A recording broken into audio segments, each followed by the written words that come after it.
Hi friends, ಎಲ್ಲರಿಗೂ ನಮಸ್ತೆ. ಮುದ್ದು ಸೊಸೆ ಮುಂದಿನ ಸಂಚಿಕೆಯಲ್ಲಿ ಏನಾಗುತ್ತೆ ನೋಡೋಣ ಬನ್ನಿ.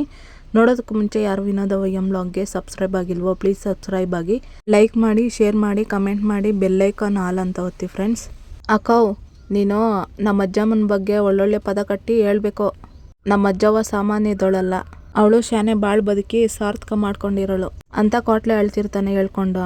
ಅದನ್ನೆಲ್ಲ ನಾನು ನೋಡ್ಕೊತೀನಿ, ಗಂಟ್ಲು ಒಣಗ್ತೈತೆ, ಕುಡಿಯೋದಕ್ಕೇನಾದ್ರು ಒಂದು ವ್ಯವಸ್ಥೆ ಮಾಡೋ ಅಂತ ಹರಕತೆ ಮಾಡೋರು ಆ ಅಮ್ಮ ಕೇಳ್ತಿರ್ತಾಳೆ. ಸರಿ ಕಣಕ್ಕ, ಈಗಲೇ ಕಳಿಸ್ಕೊಡ್ತೀನಿ ಅಂತ ಹೋಗ್ತಾನೆ ಕೊಟ್ಲೆ. ಅಣ್ಣ, ಚಟ ಕಟ್ಟಿರೋದು ಹೆಂಗಿರ್ಬೇಕು ಅಂದರೆ ಹತ್ತಳ್ಳಿಲ್ಲೂ ಯಾರು ನೋಡಿರಬಾರ್ದು. ಮೆರವಣಿಗೆಯಲ್ಲಿ ಪಲ್ಲಕ್ಕಿ ಎತ್ಕೊಂಡೋತಾರ ನೋಡು, ಹಂಗೆ ಕಾಣಿಸ್ಬೇಕಣ್ಣ. ಯಾಕೆಂದರೆ ಅಮ್ಮಮ್ಮನಿಗೆ ಇದೆಲ್ಲ ಕೊನೆ ಆಸೆ ಆಗಿತ್ತು. ಹಂಗೆ ಕಟ್ಕೊಡ್ಬೇಕು ಐತೆ ಅಂತ ಭದ್ರ ಹೇಳ್ತಿರ್ತಾನೆ. ಆಯ್ತು ಗೌಡ್ರೆ, ನಮ್ಮ ಕೆಲಸ ಮುಗಿದ್ಮೇಲೆ ನೀವೇ ನೋಡಿ ಅಂತ ಚಟ ಕಟ್ಟೋರು ಹೇಳ್ತಿರ್ತಾರೆ. ತಿಮ್ಮಣ್ಣ, ನಮ್ಮ ಅಜ್ಜಮ್ಮ ಇಡೀ ಊರಿಗೆಲ್ಲ ಮದುವೆ ಊಟದಂಗೆ ಹಾಕ್ಸ್ಬೇಕು ಊಟನ, ಅದೇ ನನ್ನ ಕೊನೆ ಆಸೆ ಅಂತ ಹೇಳ್ಬಿಟ್ಟವಳೆ. ಊಟ ಮಾತ್ರ ಸಾನೆ ಸಂದಾಗಿರ್ಬೇಕು, ಅದೇನು ಬೇಕು ಹೇಳು, ಈಗಲೇ ತಂದು ಕೊಟ್ಬಿಡ್ತೀನಿ ಅಂತ ಕೊಟ್ಲೆ ಹೇಳ್ತಿರ್ತಾನೆ. ಏನು ಬೇಡ ಕೊಟ್ಲೆ, ಊಟ ಆದಮೇಲೆ ನನ್ನ ಹತ್ರ ಮಾತಾಡು ಅಂತ ತಿಮ್ಮಣ್ಣ ಭಟ್ರು ಹೇಳ್ತಾರೆ. ಸರಿ ತಿಮ್ಮಣ್ಣ, ಜನ ಎಲ್ಲ ಬಂದ್ಬಿಡ್ತಾರೆ, ಅದೇನು ಕೆಲಸ ಬೇರ್ನೆ ಮುಗಿಸ್ಬಿಡು ಅಂತ ಹೇಳಿ ಕೊಟ್ಲೆ ಹೊರಟೋಗ್ತಾನೆ. ಇತ್ತ ಸಾವಿತ್ರಿ, ಅವ್ವ ನನ್ನ ಅಣತೆ ಮಾಡಿ ಹೊರಟೋದಲ್ಲೇ ಅಂತ ಗೋಳಾಡ್ತಿರ್ತಾಳೆ. ನಾನು ಯಾರನ್ನ ಅವ್ವ ಅಂತ ಕರೀಲಿ? ಅವ್ವ, ಅಯ್ಯೋ ವಿನಂತಿ ಅಂತ ಗೋಳಾಡ್ತಿರ್ತಾಳೆ ಸಾವಿತ್ರಿ. ರಾತ್ರಿ ತಾನೇ ಗುಂಡ್ಕಲ್ ಇದ್ದಂಗಿದ್ದೆಲ್ಲ ಅಮ್ಮಮ್ಮ, ಆ ದೇವ್ರು ನಿನ್ಗೆ ಯಾಕೆ ಕರುಣೆ ತೋರಿಸ್ಲಿಲ್ಲ, ಯಾಕೆ ಕರ್ಕೊಂಬಿಟ್ಟ? ಎದ್ದೇಳು ಅಮ್ಮಮ್ಮ ಅಂತ ಅಳ್ತಿರ್ತಾಳೆ ವಿನಂತಿ. ಎಲ್ಲರೂ ಅಳ್ತಾ ಇರ್ತಾರೆ. ಅತ್ತೆ ಏನಾಯ್ತಂತೆ, ನೆಂಟರು ಬಂದು ಅಳ್ತಾ ಇರ್ತಾರೆ. ಹಂಗಂತ ಹೋಗಿ ಕುತ್ಕೊಂಡು ಅಳ್ತಿರ್ತಾರೆ. ಇತ್ತ ಅಜ್ಜಮ್ಮ ಎಲ್ರನ್ನೂ ಪಿಳಿ ಅಂತ ಪಿಚ್ಚಿ ಕಣ್ಣು ಬಿಟ್ಕೊಂಡು ನೋಡ್ತಿರ್ತಾಳೆ. ಅಟ್ಲೆ ಕೈನ ಮುಟ್ತಾಳೆ ಅಜ್ಜಮ್ಮ ಬೆಳ್ಳನಿಂದ. ಅಟ್ಲೆ ಅಜ್ಜಮ್ಮನ ಕಡೆ ನೋಡ್ತಾನೆ.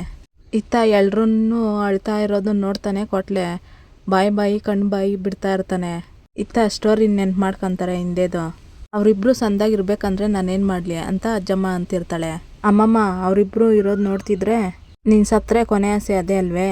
ನೀನು ಇದ್ದಾಗ್ಲಾದ್ರೂ ಆಸೆ ಪಟ್ಟಂಗೆ ಬದುಕಲಿಲ್ಲ ಅಂತ ಪಾಪ ಪ್ರಜ್ಞೆಲ್ಲಾದ್ರೂ ಅವರಿಬ್ರು ಒಟ್ಟಿಗೆ ಸೇರೋ ಚಾನ್ಸಸ್ ಅದೇ ಅಂತ ಕೋಟ್ಲೆ ಹೇಳಿ, ಬಾ ಎದೋಳು ಅಂತ ಎದ್ ನಿಲ್ಲಿಸ್ತಾನೆ. ಇತ್ತ ಅಜ್ಜಮ್ಮ ಯೋಚನೆ ಮಾಡ್ಕೊಂಡು ನಿಂತಿರ್ತಾಳೆ. ಯಾಕಜ್ಜಮ್ಮ ಹಂಗೆ ನಿಂತ್ಬಿಟ್ಟೆ ಅಂತ ಕೊಟ್ಲೆ ಹೇಳ್ತಾನೆ. ನಾನು ಸತ್ ಮೇಲೆ ಆದ್ರೂ ಅವರಿಬ್ರು ತರ್ತಾನೆ, ನಾನು ಸತ್ತೇ ಅವರಿಬ್ರನ್ನ ಒಂದ್ ಮಾಡ್ತೀನಿ ಕಣ್ಲಾ ಅಂತ ಅಜ್ಜಮ್ಮ ಹೇಳ್ತಾಳೆ. ಅಜ್ಜಮ್ಮ, ಅದೇನ್ ಮಾತಂತ ಹೇಳ್ತಿದ್ಯೆ? ನಾನೇನೋ ತಮಾಷೆಗೆ ಹೇಳ್ದೆ, ಅದಕ್ಕೆ ನೀನ್ ಸತ್ತೋತೀನಿ ಅಂದ್ರೆ ಹೆಂಗೇಳು ಅಂತ ಕೋಟ್ಲೆ ಹೇಳ್ತಿರ್ತಾನೆ. ಲೇ ಕಳ್ಳನನ್ ಮಗನೆ, ನಾನೇ ಯಾಕ್ಲ ಸಾಯ್ಲಿ? ನಾನಿನ್ನೂ ಅವರಿಬ್ರು ಒಂದಾಗೋದನ್ನ ನೋಡ್ಬೇಕು, ನಾನು ಮರಿ ಮೊಮ್ಮಗನ್ನ ಎತ್ಕೊಂಡು ಮುದ್ದಾಡ್ಬೇಕು ಅಂತ ಆಸೆ ಮಾಡ್ಕೊಂಡಿವ್ನಿ ಅಂತ. ಅವಳು ಸತ್ತೋದ್ರೆ ನಾನು ಮ್ಯಾಕೆ ಹೋಗಿ ನೆಮ್ಮದಿಯಾಗಿ ಇರಕತ್ತದೆ. ಆದ್ರೆ ಅವರಿಬ್ರು ಒಂದಾಗ್ಬೇಕು ಅಂತಂದ್ರೆ ನಾನು ಅವ್ರ ಕಣ್ಮುಂದ್ಗೂಟೆ ಸಾಯ್ಬೇಕು ಅಂತ ಅಜ್ಜಮ್ಮ ಹೇಳ್ತಾಳೆ. ಅಜ್ಜಮ್ಮ, ನನ್ಗೆ ತಲೆ ಕೆಡ್ಸ್ಬೇಡ, ಅದೇನಂತ ನೆಟ್ಟಿಗೆ ಹೇಳ್ಬಿಡು ಅಂತ ಕೋಟ್ಲೆ ಕೇಳ್ತಾನೆ.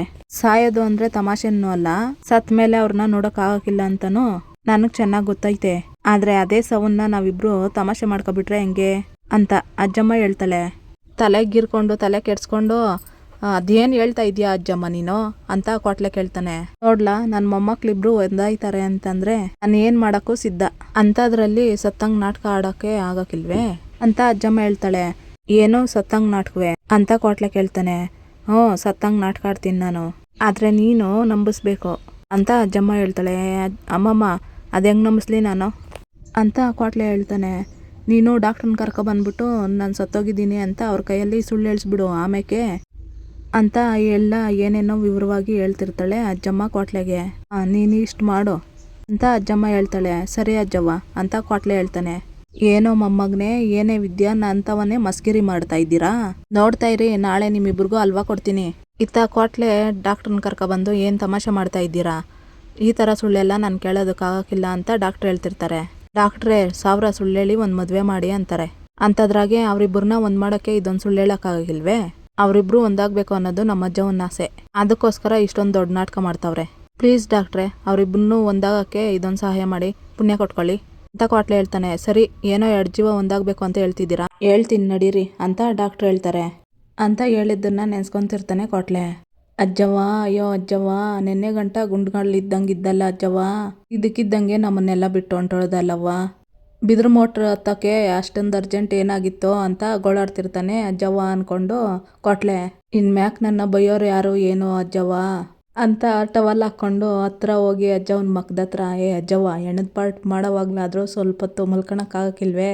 ಏನು ನಿನ್ ಗೋಳು ಅಂತ ಕೋಟ್ಲೆ ಕೇಳ್ತಿರ್ತಾನೆ. ಏನಿಲ್ಲ ಕ್ವಾಟ್ಲೆ ಇದು ನಾನು ಸತ್ತ ಮೇಲೆ ಇದೆಲ್ಲ ಮಾಡು ಅಂತ ಹೇಳಿದ್ದೆ ಅಟೆಯ. ಆದರೆ ಇವರು ನನ್ನ ನಾಟಕಕ್ಕೆ ಜಾತ್ರೆ ಮಠ ವ್ಯವಸ್ಥೆ ಮಾಡಿಬಿಟ್ಟಿದ್ದಾರಲ್ಲಪ್ಪ ಅಂತ ಅಜ್ಜಮ್ಮ ಕೇಳ್ತಾಳೆ. ನಿನ್ನ ಮೇಲೆ ಅಷ್ಟು ಪ್ರೀತಿ ಐತೆ ಅಂತ ಅರ್ಥ ಅಜ್ಜವ್ವ ಅಂತ ಕ್ವಾಟ್ಲೆ ಹೇಳ್ತಾನೆ. ಅಂದರೆ ನಾನು ಅನ್ಕೊಂಡಂಗೆ ಆಗ್ಬಿಡ್ತು ಅನ್ನೋ ಅಂತ ಹೇಳಿ ಕಣ್ಬಿಟ್ಟು ನೋಡಿ ಏನಿಲ್ಲ ಇದು ವಿದ್ಯಾನೇ ಬಂದಿಲ್ವಲ್ಲ ಅಂತ ಅಜ್ಜಮ್ಮ ಕೇಳ್ತಾಳೆ. ಚಂಪಾ ಫೋನ್ ಮಾಡಿ ವಿಷಯ ಮುಟ್ಸವಳೆ. ಇನ್ನೇನು ಬಂದ್ಬಿಡ್ತಾಳೆ ಇರು ಅಂತ ಕ್ವಾಟ್ಲೆ ಹೇಳ್ತಾನೆ. ನಾನು ಹೇಳಿದ್ದನ್ನೆಲ್ಲ ಗೆಪ್ತಿ ಮಾಡ್ಕ ಅಂತ ಅಜ್ಜಮ್ಮ ಹೇಳ್ತಾಳೆ. ಹ್ಞೂ ಸರಿ ಸುಮ್ಕೆ ಮಲ್ಕ ಅಂತ ಹೇಳಿ ಮತ್ತೆ ಅಳೋ ಡ್ರಾಮಾ ಮಾಡ್ತಾನೆ ಕ್ವಾಟ್ಲೆ.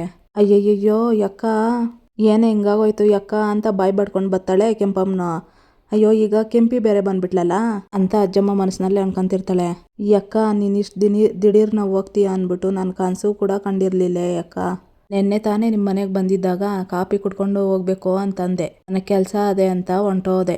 ನೀನು ಹಿಂಗೆ ಹೊಂಟೋತಿ ಅಂತ ನನಗೆ ಮುಂದೆನೇ ಗೊತ್ತಿದ್ದಿದ್ರೆ ಕಾಫಿ ಕುಡ್ಕೊಂಡು ಇನ್ನೂ 1 ಗಂಟೆ ನಿನ್ನ ಜೊತೆ ಮಾತಾಡ್ಕೊಂಡು ಹೋಗ್ತಾ ಇದ್ನಲ್ಲೇ ಯಕ್ಕ ಅಂತ ಅಳ್ತಿರ್ತಾಳೆ ಕೆಂಪಮ್ಮನ. ದಾರ್ಯಾಗ ಸಿಕ್ಕಾಗ ಎಲ್ಲಾಡ್ಕೆ ತಕೋ ಅಂತ ನನ್ನ ಹತ್ರ ಇಷ್ಟಿಷ್ಟು ಎಲೆ ಕೊಡ್ತಾ ಇದ್ದೆ. ಇನ್ಯಾರೇ ನನಗೆ ಎಲ್ಲಾಡ್ಕೆ ಕೊಡ್ತಾರೆ ಅಂತ ಗೋಳಾಡ್ತಿರ್ತಾಳೆ ಕೆಂಪಮ್ಮನ. ಕೆಂಪಕ್ಕ ಇನ್ನೂ ಶಾನೆ ಹೊತ್ತು ಅಳ್ಬೇಕು, ಸುಸ್ತಾಗುತ್ತದೆ, ಹೋಗಿ ಕುಂತ್ಕ ಅಂತ ಹೇಳ್ತಾನೆ ಕ್ವಾಟ್ಲೆ. ಇವಾಗಲೇ ಸುಸ್ತಾಗೋಯ್ತು ಕ್ವಾಟ್ಲೆ, ನಂದು ಅಕ್ಕನ ಸಂಬಂಧ ನಿನ್ಗೆ ಗೊತ್ತಿರಲಿಲ್ಲ ಸುಮ್ಕಿರೋ ಅಂತ ಅಂದ್ಬಿಟ್ಟು ಹೋಗಿ ಕುತ್ಕೊತಾಳೆ ಕೆಂಪಮ್ಮನ. ತಿರ್ಗಾ ಅಜ್ಜಮ್ಮ ಕೈಯಿಂದ ಸನ್ನೆ ಮಾಡ್ತಾಳೆ, ಕ್ವಾಟ್ಲೆಗೆ ತಗಲ್ಸ್ತಾಳೆ. ಅಯ್ಯೋ ಅಜ್ಜಮ್ಮ ಅಂದ್ಕೊಂಡು ತಿರ್ಗಾ ಮಾತಾಡಕ್ಕೆ ಹೋಗ್ತಾನೆ. ಅಜ್ಜವ್ವ ಯಾರಾದರೂ ನೋಡಿದ್ರೆ ಪ್ಲ್ಯಾನು ಎಕ್ಕೊಟ್ಟೋತದೆ, ಅದೇನು ಹೇಳು ಅಂತಾನೆ ಕ್ವಾಟ್ಲೆ. ಅಯ್ಯೋ ನನ್ನ ಮಗನೇ, ನಾನೆಲ್ಲನೂ ನೋಡಬೇಕು, ಕನ್ನಡಕ ತಂದು ಮಡ್ಕೊಂಡಿರೋ ಹಾಕೋ ಅಂತ ಹೇಳಿದ್ದೆ ತಾನೇ, ಎಲ್ಲೆಲ್ಲ ಕನ್ನಡಕ ಅಂತ ಕೇಳ್ತಾಳೆ ಅಜ್ಜಮ್ಮ. ಅಯ್ಯೋ ಅಜ್ಜವ್ವ ತಂದು ಮಡ್ಕೊಂಡಿವ್ನಿ, ಈ ಗಡಿ ಬಿಡಿಲಿ ಮರ್ತೋಗ್ಬಿಟ್ಟೆ, ಇರೋ ಹಾಕ್ತೀನಿ. ಲೇ ಕ್ವಾಟ್ಲೆ ಬಿಸಿಲಲ್ಲಿ ತಿರುಗ್ಲಾಡಾಗ ಅದೆಂಥದೋ ಕೂಲಿಂಗ್ ಗ್ಲಾಸು ಅಂತಾರಲ್ಲ ತಂದ್ಕೊಡ್ಲಾ ಅಂತ ಹೇಳಿದ್ದೆ. ಅದಕ್ಕೋಸ್ಕರ ಒಂದಲ್ಲ 10 ಅಂಗಡಿ ಹುಡ್ಕೊಂಡು ನಿನಗೋಸ್ಕರ ಕೂಲಿಂಗ್ ಗ್ಲಾಸ್ ತಂದೀವ್ನಿ ಅಜ್ಜವ್ವ. ಬದುಕಿದ್ದಾಗಾದ್ರೂ ನಿನ್ನ ಆಸೆ ತೀರ್ಸೋಕ್ಕಾಗಲಿಲ್ಲ, ಈಗಲಾದರೂ ಕೂಲಿಂಗ್ ಗ್ಲಾಸ್ ಹಾಕಿ ನಿನ್ನ ಆಸೆ ತೀರಿಸ್ತೀನಿ ಅಜ್ಜವ್ವ ಅಂತ ಹಾಕಕ್ಕೆ ಹೋಗ್ತಾನೆ ಕ್ವಾಟ್ಲೆ. ನಿಲ್ಸು, ಏನೆಲ್ಲ ಮಾಡ್ತಾ ಇದೀಯಾ ಅಂತ ಭದ್ರ ಕೇಳ್ತಾನೆ. ಅಜ್ಜಮ್ಮನ ಕಡೆ ಆಸೆ ತೀರಿಸ್ದೆ ಹೋದರೆ ಅವ್ರ ಆತ್ಮಕ್ಕೆ ಶಾಂತಿ ಸಿಗಲ್ಲ ಅಣ್ತಮ್ಮ, ಅದಕ್ಕೆ ಅವ್ರ ಕಡೆ ಆಸೆ ಏನೇ ಇದ್ರೂ ನೆರವೇರಿಸ್ಬಿಡ್ಬೇಕು, ಏನು ಹೇಳೋ ಒಂದು ಬಿಡ್ದಂಗೆ ನೆರವೇರಿಸ್ಬೇಕು ಅಂತ ಹೇಳಿ ಹಾಕೋದಕ್ಕಂತ ಹೋಗ್ತಾನೆ. ಇತ್ತ ಶಿವರಾಮೇಗೌಡರು ಹತ್ಕೊಂಡು ಲೇ ಭದ್ರ ಹಾಕ್ಲಿ ಬಿಡ್ಲಾ, ಅವನ ಆಸೆ ಅದು ಅಂತ ಅಳ್ತಿರ್ತಾರೆ ಹೇಳ್ಕೊಂಡು. ಕೂಲಿಂಗ್ ಗ್ಲಾಸ್ ಹಾಕಿದ್ದಾದ್ಮೇಲೆ ಕಣ್ಬಿಟ್ಟು ಎಲ್ರೂ ನೋಡ್ತಿರ್ತಾಳೆ ಅಜ್ಜಮ್ಮ. ಹೆಂಗೋ ಸದ್ಯಕ್ಕೆ ಕನ್ನಡಕ ಹಾಕ್ದ, ಇನ್ನ ಇಲ್ಲಿ ಏನೇನೆಲ್ಲ ನಡೀತದೆ ಅನ್ನೋದನ್ನ ನೆಮ್ಮದಿಯಾಗಿ ನೋಡ್ಬೋದು. ಸುಮ್ಕೆ ಹೇಳ್ಬಾರ್ದು, ನನ್ನ ಮಗ ಎಲ್ಲಾನು ನಾನು ಹೇಳ್ದಂಗೆ ವ್ಯವಸ್ಥೆ ಮಾಡವನೆ. ಅಟ್ಟಿವರು ಅಷ್ಟೇಯ ನಾನು ಹೇಳ್ದಂಗೆ ಸಿದ್ಧಾಗವ್ರೆ, ಎಲ್ಲ ದಿಟ್ಟವಾಗ್ಲು ಮನ್ಸಾರೆ ಹೇಳ್ತವ್ರೆ, ಎಲ್ಲಾರ್ಗೂ ನನ್ನ ಮೇಲೆ ಸಾನೆ ಪ್ರೀತಿ ಅದೇ ಬಿಡು ಅಂತ ಅಜ್ಜಮ್ಮ ಮನಸ್ಸಿನಲ್ಲಿ ಅನ್ಕೊಂತಿರ್ತಾಳೆ. ಊರ್ನವ್ರು ಎಲ್ರನ್ನೂ ಬಂದು ಹಾರ ಹಾಕ್ತಿರ್ತಾರೆ. ಅಯ್ಯೋ ಹಾಳಾದ್ದು ಎಣಬಾರ ಅಂತಾರೆ, ಆದರೆ ಇಲ್ಲಿ ನೋಡಿದ್ರೆ ಈ ಹಾರನೇ ಭಾರ ಆಗ್ತದೆ ಅಂತ ಅಜ್ಜಮ್ಮ ಅನ್ಕೊಂಡು ಮತ್ತೆ ಕ್ವಾಟ್ಲೆನ ಕೈ ಎತ್ತಿ ಗುದ್ದುತ್ತಾಳೆ. ಅಯ್ಯೋ ಅಜ್ಜವ್ವ ಅನ್ಕೊಂಡು ಮತ್ತೆ ಬಟ್ಟೆ ಅಡ್ಡ ಇಕ್ಕಿ ಏನಜ್ಜವ್ವ ಅಂತ ಕೇಳ್ತಾನೆ ಕ್ವಾಟ್ಲೆ. ಏ ಕ್ವಾಟ್ಲೆ, ನನ್ನ ಕುತ್ತಿಗೆನಲ್ಲಿರೋ ಹಾರನೆಲ್ಲ ತೆಗ್ದಾಕ್ಲಾ, ಹಾರ ತಡ್ಕೊಳಕ್ ಆಗ್ತಾ ಇಲ್ಲ, ಹಂಗೆ ಬಂದವ್ರು ಯಾರು ಹಾರ ಹಾಕ್ಬಾರ್ದು, ಹಂಗೆ ನೋಡ್ಕೊ ಅಂತ ಅಜ್ಜಮ್ಮ ಹೇಳ್ತಿರ್ತಾಳೆ. ಏನಜ್ಜಮ್ಮ ನಿನ್ನ ಹಿಂಸೆ, ಇರು ಏನೋ ಒಂದು ಮಾಡ್ತೀನಿ ಅಂತ ಹೇಳಿ ಅಳೋ ನಾಟಕ ಮಾಡಿ ಕ್ವಾಟ್ಲೆ. ಅಯ್ಯೋ ಅಜ್ಜವ್ವ, ನೀನಿರೋ ಗಂಟ ಒಂದು ಸಣ್ಣ ಭಾರನೂ ಎತ್ತಿರಲಿಲ್ಲ, ಈಗ ನೋಡಿದ್ರೆ ಯಾರದ್ದು ಭಾರನ ಹೆಂಗೆ ಬರ್ತಾ ಇದೀಯ ಅಜ್ಜವ್ವ. ಇಲ್ಲ ಅಜ್ಜವ್ವ, ನಿನ್ನ ಕೈಯಲ್ಲಿ ನಾನು ಸಣ್ಣದಾಗಿ ಕಷ್ಟಪಡೋದನ್ನು ನನಗಿಷ್ಟ ಇಲ್ಲ ಅಜ್ಜವ್ವ ಅಂತ ಹೇಳಿ ಹಾರನೆಲ್ಲ ಕ್ವಾಟ್ಲೆ ತೆಗ್ದಾಕ್ಬಿಡ್ತಾನೆ. ಒಂದು ಹಾರ ಮಾತ್ರ ಇಟ್ಟಿರ್ತಾನೆ. ಯಾರೋ ಒಬ್ಬರು ಊರಿನವರು ಎತ್ಕೊಬಂದ್ರೆ ಹಾರನ, ಅಯ್ಯೋ ಅಣ್ಣ ಯಾರೋ ನಮ್ಮ ಅಜ್ಜವನ ಕುತ್ತಿಗೆಗೆ ಹಾರ ಹಾಕ್ಬೇಡಿ, ಅವ್ರ ಪಾದಕ್ಕೆ ಅರ್ಪಿಸಿ ಅಂತ ಕಾಲ ಮೇಲೆ ಹಾಕ್ಸ್ತಾನೆ ಕ್ವಾಟ್ಲೆ.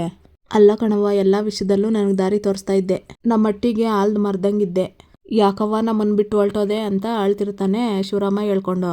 ಈ ಅವನ ಮೇಲೆ ಅದೆಷ್ಟು ಪ್ರೀತಿ ಮಾಡ್ಕೊಂಡಿದ್ಯಪ್ಪ ಶಿವರಾಮ, ನೀವೆಲ್ಲ ದುಃಖ ಪಡ್ತಿರೋದು ನೋಡ್ತಿದ್ರೆ ಒಂದು ಕಡೆ ಸಂತೋಷ ಆಗ್ತದೆ, ಇನ್ನೊಂದು ಕಡೆ ನಿಮಗೆಲ್ಲ ಸುಮ್ಕೆ ನೋವು ಕೊಡ್ತಾ ಇದ್ದೀನಂತ ಸಂಕಟ ಆಗ್ತದೆ. ಏನು ಮಾಡಲಿ, ಈ ಅವರಿಬ್ಬರನ್ನೂ ಒಂದು ಮಾಡೋದಕ್ಕೆ ಈ ನಾಟಕ ಆಡಲೇಬೇಕಾಗದೆ, ನನ್ನ ಕ್ಷಮಿಸ್ಬಿಡಪ್ಪ. ಅಟ್ಟಿಯವರೆಲ್ಲ ಗೋಳಾಡ್ತಾವ್ರೆ, ದಿನ ಬೆಳಗಾದ್ರೆ ನನ್ನ ಮಗಳೇ ಬೈಸ್ಕೊತಾ ಇದ್ಲು ನನ್ನ ಕೈನಿಂದ, ಅವಳೇ ಅಳ್ತಾವಳೆ. ಆದರೆ ಈಶ್ವರಿ ಮಾತ್ರ ನಾನು ಸತ್ತರೆ ಸಾಕು ಅಂತ ಕಾಯ್ಕೊಂಡು ಕೂತಿರಂಗೆ ಒಳಗೊಳಗೆ ಸಂತೋಷ ಪಡಂಗ ಕಾಣ್ತಾವಳಲ್ಲ ಅಂತ ಅಜ್ಜಮ್ಮ ಮನಸ್ಸಿನಲ್ಲಿ ಅನ್ಕೊತಿರ್ತಾಳೆ. ಇತ್ತ ನಾಯಕರು ಬಂದು ಎಲ್ಲ ಹಾರ ಹಾಕ್ತಾರೆ. ಇವ್ರು ರಾಯಿಸಿದ್ದು ಇಷ್ಟೇ ಅನ್ನಿಸ್ತೈತೆ, ನಾವುಗಳು ಒಂದಲ್ಲ ಒಂದು ದಿವಸ ಸಾಯಲೇಬೇಕು, ಧೈರ್ಯ ತಗೊಳ್ಳಿ ಅಂತ ನಾಯಕರು ಹೇಳಿ ಅಲ್ಲಿ ಕುತ್ಕೊಂತಾರೆ. ವಿದ್ಯಾ ಅಮ್ಮಮ್ಮ ಅನ್ಕೊಂಡು ಓಡ್ ಬರ್ತಾಳೆ. ಇತ್ತ ವಿದ್ಯಾನ್ ನೋಡಿ ಅಜ್ಜಮ್ಮ, ವಿದ್ಯಾ ಬಂದ್ಯಾ, ನಿನ್ಗೋಸ್ಕರ ಕಾಯ್ತಾ ಇದ್ದೆ ಕಣೆ ಅಂತ ಅಜ್ಜಮ್ಮ ಮನಸ್ಸಿನಲ್ಲಿ ಅನ್ಕೊಂತಾಳೆ. ಅಮ್ಮಮ್ಮ ಅಂತ ಜೋರಾಗಿ ಕಿರ್ಚ್ಕೊಂಡು ಅಳ್ಕೊಂಡು ತಾನೇ ಚಂದಾಗಿದ್ದಲ್ಲ ಅಮ್ಮಮ್ಮ, ನೆನ್ನೆ ಆಟೊಂದೆಲ್ಲ ಮಾತಾಡ್ದೆ, ಇದ್ದಕ್ಕಿದ್ದಂಗೆ ನಿನ್ಗೇನಾಗೋಯ್ತು ಅಮ್ಮಮ್ಮ, ಏನೇ ಆದ್ರೂ ನಿನ್ ಜೊತೆನೇ ಇರ್ತೀನಿ ಕಣೆ ವಿದ್ಯಾ ಅಂತ ಹೇಳಿ ನನ್ನ ಬಿಟ್ಟು ಹೊಂಟೋದಲ್ಲಮ್ಮಮ್ಮ. ಈಗ ನನಗೆ ಬೈದು ಬುದ್ಧಿ ಹೇಳೋರು ಯಾರು, ನನಗೆ ಪ್ರೀತಿಯಿಂದ ಅಕ್ರೆ ತೋರ್ಸೋರು ಯಾರು, ವಂಶದ ಕುಡಿ ನೋಡ್ಬೇಕು ಅಂತ ಬೆಟ್ಟದಷ್ಟು ಆಸೆ ಮಾಡ್ಕೊಂಡು ನೋಡ್ದೇನೆ ಹೊಂಟೋಗ್ಬಿಟ್ಟಲ್ಲ ಅಮ್ಮಮ್ಮ ಅಂತ ಹೇಳ್ಕೊಂಡು ತಲೆ ಚೆಚ್ಕೊಂಡು ಕುತ್ಕೊಂಡು ಅಳ್ತಿರ್ತಾಳೆ ವಿದ್ಯಾ. ವಿದ್ಯಾ ಅಳೋದನ್ನ ನೋಡಿ ಅಜ್ಜಮ್ಮನ ಕಣ್ಣಲ್ಲೂ ನೀರು ಬರ್ತಾ ಇರುತ್ತೆ. ಮತ್ತೆ ಕ್ವಾಟ್ಲೆ ಕೈನ ಮುಟ್ತಾಳೆ ಅಜ್ಜಮ್ಮ. ಏನಜ್ಜವ್ವ ಅಂತ ಕೇಳ್ತಾನೆ ಕ್ವಾಟ್ಲೆ. ಇವರೆಲ್ಲ ಅಳೋದನ್ನ ನೋಡಿ ನನ್ನ ಕಣ್ಣಲ್ಲಿ ನೀರು ಬರ್ತದೆ ಕಣ್ಲ, ಹಿಂಗಾರ ಮಾಡಿ ಚೂರು ಒರೆಸ್ಬಿಡ್ಲಾ ಅಂತ ಅಜ್ಜಮ್ಮ ಹೇಳ್ತಾಳೆ. ದೇವ್ರೆ ಯಾಕಾದ್ರೂ ನಿನ್ ಜೊತೆ ಕೈ ಜೋಡಿಸ್ಬಿಟ್ನೋ ಅನಿಸ್ತೈತೆ ಅಂತ ಹೇಳ್ಕೊಂಡಿರು, ಏನೋ ಒಂದ್ ಮಾಡ್ತೀನಿ. ಅಯ್ಯೋ ಅಜ್ಜಮ್ಮ, ನೀನು ಇದ್ದವಾಗ ನಿನ್ನ ಹತ್ರ ಒಂದು ನೋಣನೂ ಬರಕ್ ಬಿಟ್ಟಿರ್ಲಿಲ್ಲ. ಈಗ ನೋಡು ನಿನ್ ಮುಖದ ಮೇಲೆ ಎಷ್ಟು ನೋಣ ಮುಚ್ಕೊಂಡವೆ ಅಂತ ಕಣ್ಣೀರು ಒರೆಸ್ತಾನೆ ಬಟ್ಟೆಯಿಂದ ಅಜ್ಜಮ್ಮನ ಕಣ್ಣೀರು ಕೊಟ್ಲೆ. ಗೋವಿಂದ ಊರಿಗೆ ಫೋನ್ ಮಾಡಿ ಎಲ್ಲ ವ್ಯವಸ್ಥೆನೂ ಮಾಡ್ಕೊಳಕ್ ಹೇಳಿದ್ಯಾ ಅಂತ ಶಿವರಾಮೇಗೌಡರು ಕೇಳ್ತಾರೆ. ಹ್ಞೂ ಅಣ್ಣ, ಅಲ್ಲಿ ಚಿಕ್ಕಪ್ಪನೇನಿತ್ತು ಎಲ್ಲ ವ್ಯವಸ್ಥೆ ಮಾಡ್ತಾವ್ರೆ, ಅದ್ರ ಬಗ್ಗೆ ನೀನೇನು ಚಿಂತೆ ಮಾಡ್ಕೋಬೇಡ ಅಂತ ಗೋವಿಂದೇಗೌಡರು ಹೇಳ್ತಾರೆ. ಬರೋರೆಲ್ಲ ಬಂದ್ಬಿಟ್ರೆ ಬಿರ್ನೆ ತಗೊಂಡು ಹೋಗ್ಬಿಡೋಣ, ಬಿರ್ನೆ ವ್ಯವಸ್ಥೆ ಮಾಡ್ಸಪ್ಪ ಅಂತ ಹತ್ಕೊಂಡು ಹೇಳ್ತಿರ್ತಾರೆ ಗೋವಿಂದೇಗೌಡರು.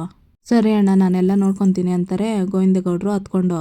ಅಮ್ಮಮ್ಮ ಎದೋಳಮ್ಮಮ್ಮ, ನಾನು ನಿಮ್ಮ ವಿದ್ಯೆ ಬಂದಿದ್ದೀನಿ, ಎದೋಳಮ್ಮಮ್ಮ, ನನ್ನ ಬಿಟ್ಟೋಗ್ಬೇಡ, ಮಾತಾಡಮ್ಮಮ್ಮ, ಕಣ್ಬಿಡಿ ಅಮ್ಮಮ್ಮ, ಮಾತಾಡಿ ಅಮ್ಮಮ್ಮ ಅಂತ ಅಳ್ತಿರ್ತಾಳೆ ವಿದ್ಯಾ. ಮತ್ತೆ ಕ್ವಾಟ್ಲೆನ್ ಮಾತಾಡಿಸ್ತಾಳೆ ಅಜ್ಜಮ್ಮ. ಏನು ಅಜ್ಜಮ್ಮ ಅಂತ ಬರ್ತಾನೆ ಕ್ವಾಟ್ಲೆ. ಲೇ ಅಲ್ಲಿ ನೋಡ್ಲೆ, ಕಾಲು ಹಿಡ್ಕೊಂಡು ವಿದ್ಯಾ ಅಲ್ಲಾಡಿಸ್ತಾವಳೆ ನನ್ನ ಕಾಲನ್ನ. ಮೊದ್ಲೇ ಅವಳು ಡಾಕ್ಟ್ರು ಓದ್ತಾವಳೆ, ಅದಕ್ಕಿಂತ ಹೆಚ್ಚಾಗಿ ಶಾನೆ ಬುದ್ವಂತೆ. ನಾಡಿ ಮಿಡ್ತಾ ನೋಡಿ ಕಂಡಿಟ್ಬಿಟ್ರೆ ಏನ್ಲ ಮಾಡೋದು, ಹೆಂಗಾರ ಮಾಡಿ ಅವಳನ್ನ ದೂರ ಸರಿಸ್ಲಾ ಅಂತ ಅಜ್ಜಮ್ಮ ಹೇಳ್ತಿರ್ತಾಳೆ. ಅಯ್ಯೋ ಅಯ್ಯೋ, ಇನ್ನ ಅದೇಟ್ ಕಾಟ ಕೊಡ್ತೀಯೋ ಆ ಕಾಣೆ ಅಂತ ಅನ್ಕೊಂಡು ಮತ್ತೆ ಅಳೋ ಡ್ರಾಮಾ ಮಾಡಿ ಕ್ವಾಟ್ಲೆ ಅಳ್ತಿರ್ತಾನೆ. ಅಮ್ಮಮ್ಮ ಅಂತ ಹತ್ರಕ್ಕೆ ಬರೋದಕ್ಕೆ ಬರ್ತಾಳೆ ವಿದ್ಯಾ. ನಿಮ್ಮ ದುಃಖ ನನ್ಗೆ ಅರ್ಥ ಆಗ್ತೈತೆ ಅತ್ಗೆಮ್ಮ, ನೀವು ಅಂದ್ರೆ ಅಜ್ಜಮ್ಮನ್ಗೆ ಶಾನೆ ಇಷ್ಟ, ನೀವು ಕಣ್ಣೀರ್ ಹಾಕಿದ್ರೆ ಸಹಿಸಲ್ಲ ಅಜ್ಜಮ್ಮ, ಇಂಥ ಟೈಮಲ್ಲಿ ನೀವು ಹಿಂಗೆ ಅಳ್ಬಾರ್ದು ಅತ್ಗೆಮ್ಮ, ಸಮಾಧಾನ ಮಾಡ್ಕೊಳ್ಳಿ, ಹೋಗಿ ಕೂತ್ಕೊಳ್ಳಿ ಅಂತ ಹೇಳ್ತಾನೆ ಕ್ವಾಟ್ಲೆ. ನಮ್ಮನ್ನೆಲ್ಲ ಬಿಟ್ಟು ಅಮ್ಮಮ್ಮ ಹೊಂಟೋದ್ರು, ಅವ್ರಿಲ್ಲ ಅನ್ನೋದ್ರನ್ನ ಹೆಂಗಣ ನೆನ್ಸ್ಕೊಂಡ್ಲಿ ಅಂತ ಅಳ್ತಿರ್ತಾಳೆ ವಿದ್ಯಾ. ಅತ್ಗೆಮ್ಮ, ಅವ್ರಿದ್ದಾಗ ಹಂಗ್ ಮಾಡಿ ಈಗ ಹತ್ರ ಏನ್ ಬಂದದು ಅತ್ಗೆಮ್ಮ, ಈಗ್ಲಾದ್ರೂ ಅವ್ರನ್ನ ಖುಷಿಯಾಗಿ ಕಳ್ಸ್ಕೊಡಿ, ಹೋಗಿ ಕೂತ್ಕೊಳ್ಳಿ ಅತ್ಗೆಮ್ಮ, ಚಂಪಾ ಕರ್ಕೊಂಡೋಗು ಬಾ ಅಂತ ಹೇಳ್ತಾನೆ ಕ್ವಾಟ್ಲೆ. ಚಂಪಾ ಹೋಗಿ ಕರ್ಕೊಬಂದು ಕುಳಿಸ್ಕೊಂತಾಳೆ ವಿದ್ಯಾನ. ಏನವ್ವ ಇದು, ಹೋದ್ವಾರ ತಾನೇ ನಮಗೂ ಆಸ್ತಿ ಕೊಟ್ಟು ಬದುಕಕ್ ದಾರಿ ಮಾಡ್ಕೊಡು ಅಂತ ಕೇಳ್ತೀನಿ ಅಂತಿದ್ದೆ, ನೀನ್ ಕೇಳಕ್ ಮುಂಚೆನೆ ಅಮ್ಮಮ್ಮ ಹೊಂಟೋಯ್ತು ಅಂದ್ರೆ ನಾವು ಬೀದಿಗೆ ಬಂದ್ವಿ ಅಂತಾನೆ ಅರ್ಥ ಅಂತ ವಿನಂತಿ ಹೇಳ್ತಾಳೆ. ಲೇ ಅವ್ವ ಬದುಕಿದ್ದಾಗ ಏನೇನ್ ಮಾಡಿಸ್ಕೊಂಡ್ಲಿಲ್ವೋ, ಈಗ ಅವಳ ಹೆಣ ಇಟ್ಕೊಂಡು ಈಗ ಅದನ್ನೆಲ್ಲ ಮಾಡಿಸ್ಕೊಂತೀನಿ ನೋಡ್ತಾ ಇರೋ ಅಂತ ಸಾವಿತ್ರಿ ಹೇಳಿ. ಅವ್ವ ಅಯ್ಯೋ ಅಯ್ಯೋ ಅವ್ವ, ನನ್ ಬಿಟ್ಟು ಹೊಂಟೋದಲ್ಲೇ, ನೀನಿಲ್ದೆ ಹೆಂಗೆ ಬದುಕಿರ್ಲಿ ನಾನು, ನನ್ನೂ ಕರ್ಕೊಂಡು ಹೋಗ್ಬಿಡಿ ಅವ್ವ, ಮಾತಾಡೆ ಅವ್ವ, ಹೋದ್ವಾರ ತಾನೇ ಕಣ್ಮಣಿ ಮದ್ವೆ ಆಯ್ತು, ಇನ್ನಿರೋದು ವಿನಂತಿ ಒಬ್ಳೆ, ಶಿವರಾಮನ್ಗೆ ಹೇಳಿ ಒಳ್ಳೆ ಗಂಡ್ ನೋಡಿ ಅದ್ದೂರಿಯಾಗಿ ಮದ್ವೆ ಮಾಡಿಸ್ತೀನಿ ಅಂತ ಹೇಳ್ದಲ್ಲವ್ವ, ಮೊಮ್ಮಗಳ ಮದ್ವೆ ನೋಡ್ಕೊಂಡು ಹೋಗ್ತೀನಿ ಅಂತ ಹೇಳ್ದಲ್ಲವ್ವ, ಈಗ ನೋಡಿದ್ರೆ ನೋಡ್ದಿರನೇ ಹೊಂಟೋದಲ್ಲವ್ವ, ಯಾರು ಇಲ್ಲ ಅಂತ ಹೇಳ್ಬೇಡ, ಶಿವರಾಮನ್ಗೆ ಹೇಳಿ 25 ತೊಲ ಬಂಗಾರ ಕೊಟ್ಟು ವಿನಂತಿ ಮದ್ವೆ ಮಾಡಿಸ್ತೀನಿ ಅಂತ ಹೇಳ್ತಿದ್ದಲ್ಲೇ ಹೊಂಟೋದಲ್ಲೇ ಅಂತ ಸಾವಿತ್ರಿ ಅಳ್ಕೊಂಡು ಹೇಳ್ತಿರ್ತಾಳೆ. ಎಲ್ಲ ಮನೆಯಾಳಿ, ನಾನು ಯಾವಾಗಲೇ ನಿನ್ಗೆ ಹಂಗೆ ಹೇಳಿದ್ದೆ, ಹೇಳು ಹೇಳು ಇನ್ನೂ ಅದೇನೇನು ಹೇಳಿಯೋ ನಾನು ನೋಡ್ತೀನಿ ಅಂತ ಅಜ್ಜಮ್ಮ ಮನಸ್ಸಿನಲ್ಲೇ ಅನ್ಕೊಂತಿರ್ತಾಳೆ. ಇಲ್ಲಿಗೆ ಈ ಸಂಚಿಕೆ ಮುಕ್ತಾಯ ಆಗುತ್ತೆ. ಇನ್ನೂ ಯಾರು ವಿನೋದ ವಿಎಂ ವ್ಲಾಗ್ಗೆ ಸಬ್ಸ್ಕ್ರೈಬ್ ಆಗಿಲ್ವೋ ಪ್ಲೀಸ್ ಸಬ್ಸ್ಕ್ರೈಬ್ ಆಗಿ, ಲೈಕ್ ಮಾಡಿ, ಶೇರ್ ಮಾಡಿ, ಕಮೆಂಟ್ ಮಾಡಿ, ಬೆಲ್ಲೈಕನ್ ಆಲ್ ಅಂತ ಒತ್ತಿ ಫ್ರೆಂಡ್ಸ್. ಈ ವಿಡಿಯೋ ನೋಡಿದ್ದಕ್ಕಾಗಿ ಎಲ್ಲರಿಗೂ ಧನ್ಯವಾದಗಳು.